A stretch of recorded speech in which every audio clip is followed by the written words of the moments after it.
Siyempre, nagpapasalamat din ako sa Allah subhanahu wa ta'ala at binigyan tayo ng mga katulad ni anim ang mga tao sa mga katulad niya. Na sila ang mga magdudugtong na kung ano man ang mga pinagsisikapan natin lahat. Okay? Well, speaking of sinasabi niya na hindi niya kaya, so kasi hindi naman lahat ng bagay mapapasama niya. Katulad ng ating daliri. Iba-iba ang ating trabaho bilang tayo mananampalataya sa Islam. Hindi ako nagpunta dito sa Saudi Arabia at umikot sa buong bansa o saan man para sabihin mas mahina mo sa ito. Yan yung isang malaking kalokohan para sa akin.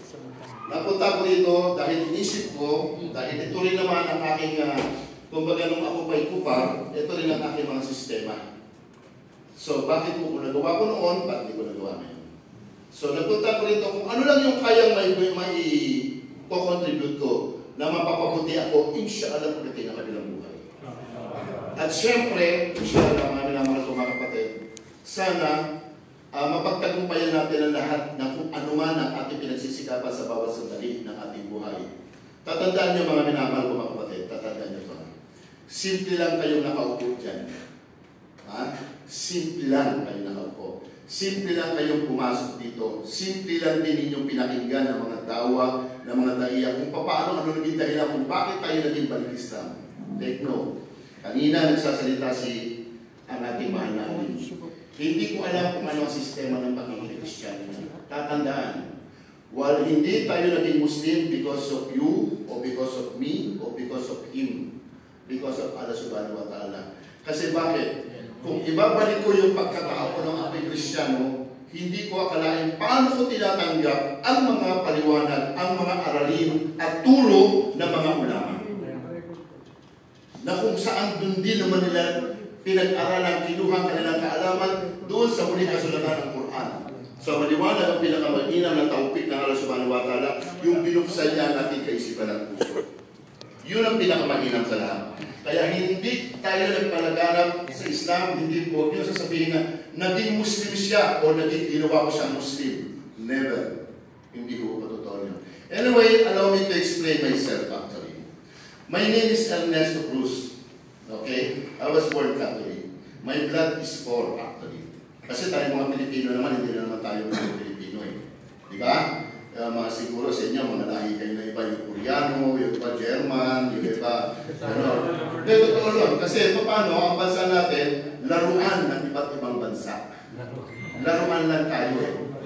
Oo, laruan lang. At ang bukod tangi, nagmatigas sa bansa natin, kung ano yung posisyon natin ngayon sa Islam. Yung mga tinatawag natin mga tribal. Sila yung mga Tausug, Maguindanao, Iranon, Maranao, whatever, so and so. So sila ang naging dahilan kung bakit, alhamdulillah, dumarating ang panahon hanggang sa inshallah, pagdating ng panahon, tumitibay ang Islam dahil sa gabay at pagtubay pa rin ng Allah subhanahu wa ta'ala. Imagine, kalaban natin sila sa unang panahon. Diba, no? Kalaban natin sila sa unang panahon. Pero ngayon, pinagsisikapan natin, pinagtitibay natin ngayon kung ano ang kanilang katuruan sa unang panahon na akala natin na itong mga taong to ay para bagang isa talagang tunay na kaaway. Pero hindi natin alam, minulat tayo ng ating relihiyon sa maling sistema ng pamumuhay at sistema ng pananampalataya na naging dahilan para ikalaglag ng ating mga lahi. Imagine ang patay ko, inimbalsam. Ang mother ko ngayon, nasa Florida, Misamis Occidental, meron siyang simbahan, may tatlo siyang simbahan doon, Monagel. Last 2 years ago, in-invite niya pa ako kasi nakikita niya nga ako gano'n. Siyempre, kahihiyan sa kanya, lalo na may kaya pa siya. Dumito ka na at lahat ng gusto mo, bibigyan ko. Eh, napatingin lang ako sa ano. Para siyempre, what I mean to say, bakit? Eh, bakit pa kita papatulan? Di babalik na ako sa dati ko religion. Okay? So, graduate from the University, Bachelor of Science, Mechanical Engineer. Nagturo kasi ako talaga sa mga schools, almost 5 years, exclusive private schools. Bago ko napalipat sa isang religion.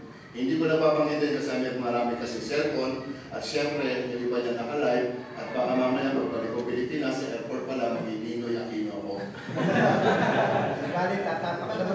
Kasi ganun yan eh. Pabayaran natin yung ano yan.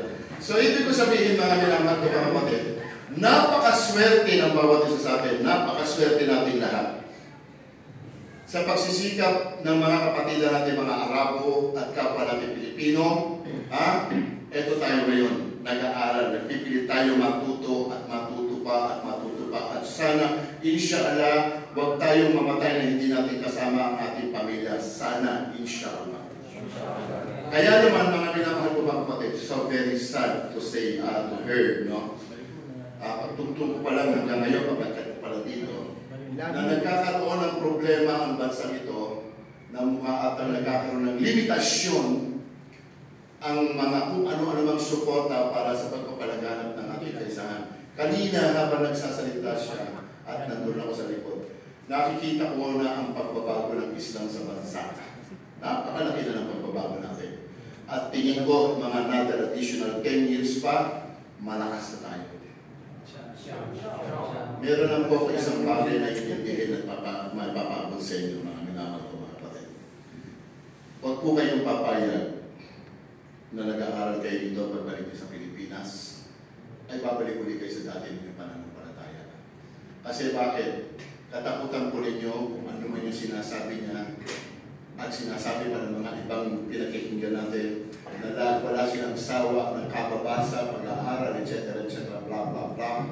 And then all of a sudden, babalik lang tayo sa ating sistema pananampalataya pagbalik natin sa bansa. Wag. At sana, inshallah, putuli ko na kagad kasi medyo mahaba na at alam mo nagugutom na rin kayo. Sana, inshallah, makita-kita na lang tayo sa paraiso. Hindi ko na pwede talaga kasi kahit ako nagugutom na wala pa akong pagkusahan. Wala pa lahat. At ako ay nagpapasalamat sa pagtanggap ko ninyo at ang pagtanggap ko ng ating alim. Sa maraming salamat. Sana inshallah gabayan at pagpapayan ng bawat isa ng alam ng Allah subhanahu wa ta'ala bawat isa. Maraming po salamat. Assalamualaikum warahmatullahi ta'ala wabarakatuh. Waalaikumsalam warahmatullahi wabarakatuh. Mahaba ako sana pero para nalilito ako. Kasi masyado matibay yung mga sinasabi niya.